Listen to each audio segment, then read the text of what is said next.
Excuse me, sir. Do I have to get up? Excuse me, sir. What? It's checkout time. Oh, man. This isn't 135th Street? So it's a brisk Sunday morning, and Terry and I are here back in Whaley Lake. And take a peek up on that hill. Let's go check it out. Oh, what a trek. The wind is blowing, but this is definitely worth it.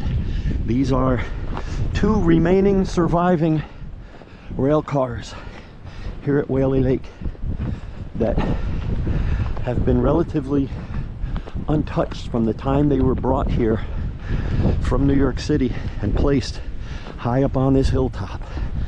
And we are so grateful and fortunate to have a chance to check them out today. Ah, this is great. There's the lake. What a view.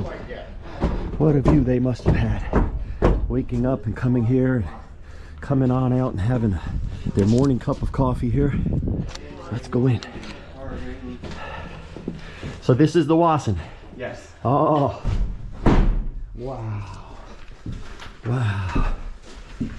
Terry, you excited? Oh, this is home.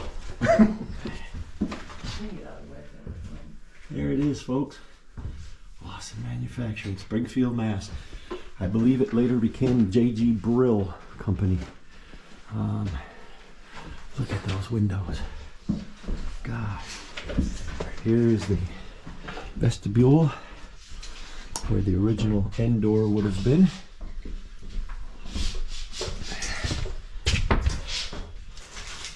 Yeah. Just incredible. What are the length of this? Is this 70-ish? No. No, not quite. 39 feet, what is that? One is, let's see, we're in the Wasson. The Wasson is 45. 45, okay. I was a little off. And the other one is a little less, so it's... 35 to 40 maybe. No, it's 318.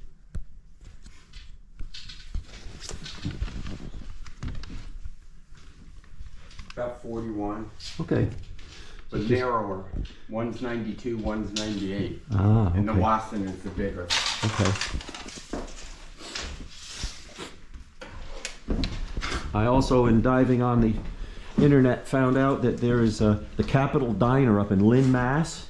Is one of the last remaining diners made by Brill. And a photograph on the windowsill here. Strap hangers. This is just incredible. With this, we'll see the other one.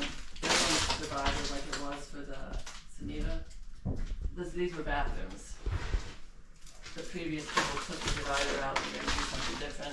But the other one's still divided. And has the bathrooms.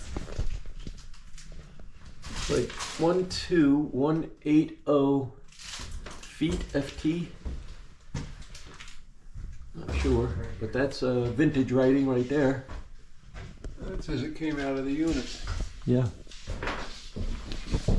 Now the difference between the one up behind the water plant and this one is that when they converted that one into a cottage, they framed the ceiling flat across. The transoms were not exposed. Sure, yep. They kept them above, external. This one, they kept the integrity of the raised roof. And the glass is different than the transoms too. Yeah, that's more of an amber.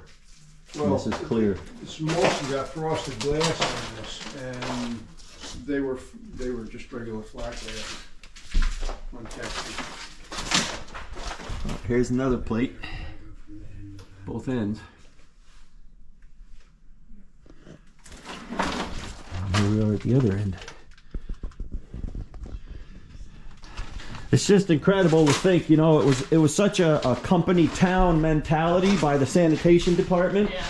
you know, you work for me, you play for me, you vacation for me and with me and your fellow coworkers, and you know, you buy your groceries from me, you worship in my church.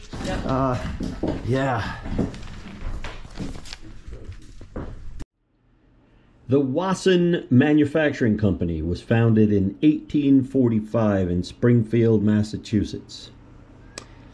The first sleeping rail car in America was manufactured by Wasson. By 1867, the company had around 300 employees. By 1868, Wasson consolidated with the Springfield Machine Company. In 1900, Wasson concentrated on streetcars. The Manhattan Railway Company was a major client. In 1906, Wasson became a subsidiary of the J.G. Brill and Company. They continued making conventional rail cars and streetcars until 1932, when the Depression shut them down. Now, before they were shut down, automobiles were making their way into Americans' lives, and the use of and the market for rail cars had declined. So Wasson diversified, making buses, automotive bodies, airplane parts, motorboats, portable gas stations. During World War I, Wasson built complete airplanes for the war effort. In the late 1920s, Wasson developed the country's first all-steel highway diners. They were built and marketed through Brill Steel Diners. So we're here. Ann and Larry have bought this property back in September of the year, and they have some mighty hefty plans for these two cars. So what are your plans, and when do you plan on starting? Our plans are to put them back to how they were as part of the sanitation camp, and have them as cabins, cottages, and do Airbnbs that people can rent and stay in. Oh, nice.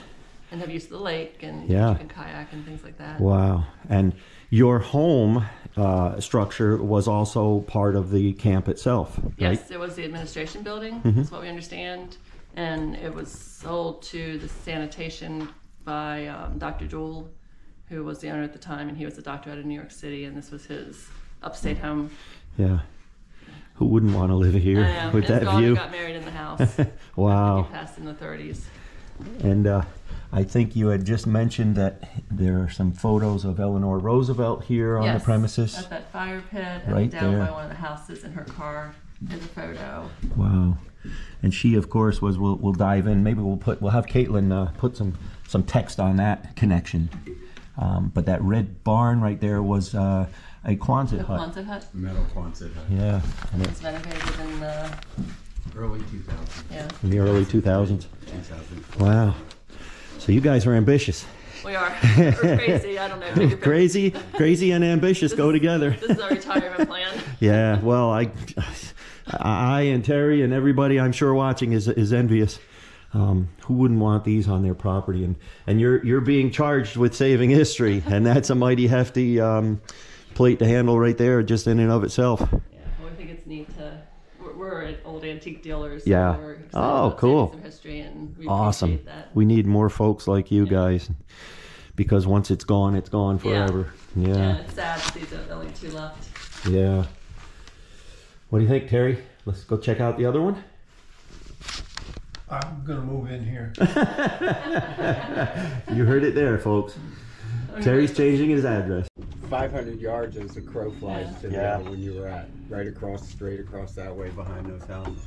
So this is the Wasson is number 31. Which was part of camp also. And I would have to assume that this porch, possibly the decking has been replaced, but this is probably... This wasn't... These were awnings originally from what I understand. So footprint-wise, this is probably about where the original one was. Just look at that. There it is, right there. As the kids say, there's the money shot. Yep. Wow. All right, let's go check out the other one. So Terry just pointed out we're at the second one, and this one has the fieldstone foundation. Very, very nice shape. Just like the ones we had discovered out in the woods.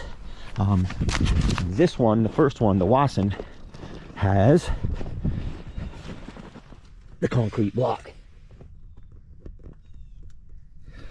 So this is the second one. The we'll ask Ann and Larry if they do know the manufacturer of this one. There's still a kitchenette in this one? No, it would have been right behind the door. Well, there was one here, the previous owner took it out for us. I said, it should have stayed. Oh, well, we took it away. Because when we were up on the hill, we found, Yeah, I saw that. The top Okay. of- yeah, That's exactly what it looked like. Just a see if metal. we can cut that out and bring it down and fit it in there. This has the pocket door. Oh, look at this. Okay, this one works. One works, one doesn't. Yeah. The one on the other side does, yeah. Well, I wasn't trying real hard either. I don't want to be the one responsible for breaking stuff. The other one does. Here's the portico. Is that what this is called? The vestibule portico? When it was a train? Yeah, It's the edge. That's where they would have got on and off. It Yeah. would have been Yeah. exposed. right. That would have been the entrance. Yeah, because the doors were on the end here. And there's the metal threshold. So, Terry, this one is similar to the other one, the first one. Yes, The one on the other side. So whatever manufacturer this one is, the riser up to the vault, this has been closed off. I would say this one and that one are of same vintage, non-Wassons. Yeah. Right. I think on the other side, this is exposed. Yeah. One of them is got damaged, and you can see it's similar. Once it opens up, it's got the glass pane. Right, right. But for some reason, like a cabin, they took it away. I apologize for the shaking, folks. It's kind of chilly here. Here's a shower stall, vintage sinks, and it is a standard Compton. Wow, this is luxurious for the time period. I know, I got that. Don't light up, Terry. We don't smoke anyway, but yeah, that is cool. Yeah, the bathroom's we're gonna keep it that footprint. Uh-huh. Yeah. We've already found a kitchenette that'll fit, that has like a 2-burner fridge and Right. sink that we'll put back there. And then a bed, because nowadays people want an actual bed. Sure, sure. And try to reuse this wood where Uh-huh. we can somewhere. Yeah. Well, Is the plan. And keep the woodwork. yeah, Clean it. yeah. Wow. And the other side is We'll sleeping. go over, it's Yeah. identical, yeah. Okay. Oh, it's identical to this. Mhm. Yeah. So they were back to back. So these would have possibly been half cabins. Yeah. Because there was a, Yeah, because there was a mention of those. yeah, there was a cabin, a half cabin, and a, oh, I have it written down. And the other one was the same as this. The previous people took out the Took center, out the took petition. out this. Yeah, Right. These were originally both half. right. Cottage cabin, and half cabin. Yep. Yeah, good things. That's why I take notes, guys. Awesome. Let's go on the other side. Sleeping on a job, as always. Excuse me, sir. Do I have to get up? Excuse me, sir. What? It's checkout time. Oh man. This isn't 135th Street? Yeah. It's got the sign in this side too. And as Terry just found, the iron truss is here. So this manufacturer is identical to the first one we found. The one that is sadly disintegrating before all of our eyes. Oh, what do we got in here? Ah, water heater. Yeah. That's interesting. That's what it was. Oh, look at the vintage ceramic sockets. Nice. Okay, Terry, we'll close you in there. Pocket door still works on this side. Well, we are in awe. We are in in just envious excitement about this project that you guys are doing, and thank God for you guys to bring these back, because 20, 30, 50 years from now these would be in the same shape as the other one over there if you don't follow through. And we can't wait to come back and see it done next week, right? Oh yeah. Yep. We're working 24 hours a day. Okay. Next me time and we'll bring our tool belts next time. She was one of the handful of people that were instrumental in saving. This second one is number 32, of course. Oh wow. Because I grew up in Hyde Park Okay. in the early 70s.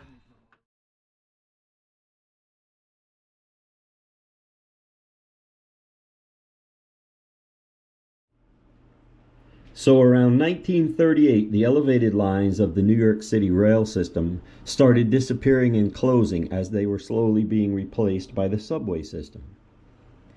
Some of these rail cars were sent to Sonita Hills by the mayor and the commissioner of sanitation, and they were from the 2nd Avenue, 6th Avenue, and 9th Avenue lines. Some were retrofitted by shops in New York City. Others were retrofitted on site at Whaley Lake itself by employees of the New York City various departments, taxpayer money. They were trucked up or sent by rail to Whaley Lake on the New York Central or Putnam line to Brewster, where they were then transferred and switched onto the New Haven line to Whaley Lake. There, the Pullman cars, or Pullmanettes as they were called, were offloaded from the rail siding and placed onto flat trailers, where they were then dragged by bulldozers to their final resting places of pre-built concrete or stone foundations, placed throughout the various 800 or 900 acres of Sonita Hills. There were 3 main designs of these Pullmanettes. There was a cottage, a cabin, and a half cabin.